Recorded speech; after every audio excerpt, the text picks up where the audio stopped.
Hey guys, Flix and Comix JoJo here. So I just got back from an early screening of In a Violent Nature. Y'all know this has been one I've been anticipating for a little bit now. Like ever since I saw the trailer and saw that it, was giving heavy, like Friday the 13th vibes, I was sold. So here we go. I walked out of that theater pleasantly surprised. I'll say that. I'm not gonna go as far as to say that I loved the movie, but it was definitely well made. It was good, and I love that it was really homaging some of the like old school 80s slashers. That being said, it did set itself apart from those films. At first, I was getting a little worried because I was like, "Oh man, I'm recognizing all these tropes and like it's a little by the numbers here." So I was worried it wouldn't really be that great like throughout the film, but then as the film progressed I was like, oh, okay. You start noticing all these little nuances about the actual filmmaking that set it apart and make it different. So I was really surprised by a lot of things. Like it didn't have a score. You literally just hear like the ambient noise of being in the woods, like the cracking of like branches and the stomping, like walking in the dirt, like stuff like that. Um, you hear like the chirping of the birds and all the nature sounds, which makes sense with the title of the film, right? So yeah, that was really neat. Definitely somewhat experimental when it comes to the genre for sure. I mean, we all know slashers, they do rely heavily on score and music. So yeah, that was really cool to see. Also, something different was, usually with the 80s slashers, we do see like the POV of the killer, and then we jump back and forth. So it'll be POV of the killer, then we jump to, our main protagonist, which is usually like the final girl and her crew, whoever she's hanging out with.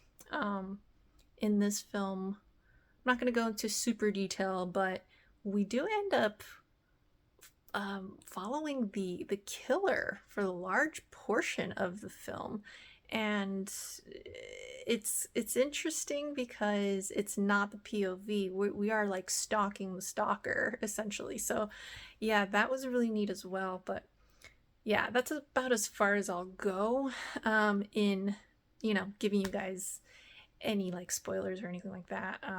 But yeah, definitely some cool things. Camera work was awesome. They also experimented with that in some of the scenes. Again, not going into details, the kills were great. My goodness, so much gore, but they were very, I mean, obviously very vicious, but also clever. Um, yeah, and yeah, I think that the only thing I would knock it for, which I wouldn't even say it's a huge deal, it's like a nitpick, is the tone. I feel like I came out of that film feeling a lot more tense than I thought I would. Because slashers, we usually get a little bit of comic relief here and there. Um, Aside from the kills, obviously, or weaved in between, in and out. But this one, it just felt very heavy. It was very serious, and I think you got a little bit of comic relief in the beginning, maybe, but that's about it. And then it gets pretty serious. Actually, it just gets progressively like more serious as it goes. So it's by the end of it, you're feeling the PTSD as just as the main character is pretty much, which I gotta say, like it made me feel tense and uncomfortable at the end. And that, what more do you want from a horror film, right? But yeah, I don't know. For me, it's a little more of a preference thing. I do like that comic relief, here and there, but this is really different, and I definitely give it points for trying new things, especially in this tired slasher genre. Let's be real. But you know, I love my slashers, so I'm not gonna complain regardless. Anyways, yeah, if you guys end up going to watch this, let me know what you all think and leave it down in the comments below. I would love to hear your opinions. But yeah, overall, I dig it and I do recommend it. Again, there's another smaller nitpick I have.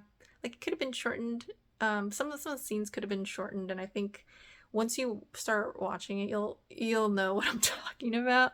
But yeah, aside from that, it's a pretty solid film, I think. So, yeah, I mean, sorry, I keep thinking of random things that I found interesting, but it was presented in 4:3, which is also odd. Like, seeing a square film on the movie screen was definitely weird for me, but it's okay. I was okay with it. Like, it didn't take me out of the film, I'll say that, but it was just different. You don't really see that, especially not in theaters anymore.